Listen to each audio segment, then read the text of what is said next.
Jerry Sandusky was convicted on 45 counts, all related to sexual assault of young boys, and will spend the rest of his life in prison.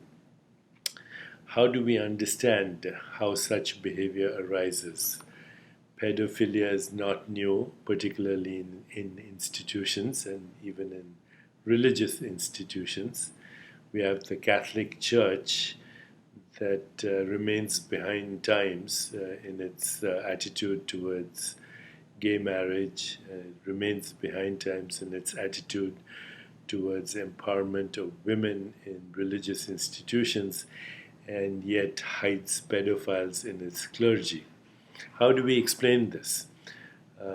Does actually punishing people of these crimes prevent these crimes from arising?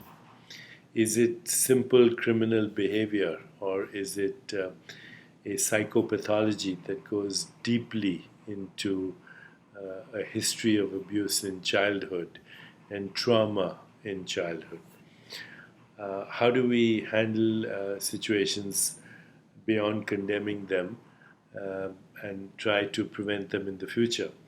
What about these children who have now grown up to be adults, and their trauma in childhood will influence their personal and professional relationships and perhaps psychologically and emotionally damage them in a way that they themselves will not be able to live normal lives in the future, even with this retribution or with financial compensation?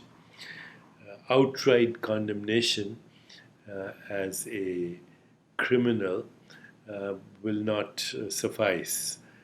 What are we going to do as a society to address these deeper issues? It is my conviction that every abuser has been a victim of abuse, that everyone who is violent has at some point been a victim of violence, that even terrorism has its roots in the experience of terror at some point in life. So is evil our collective shadow?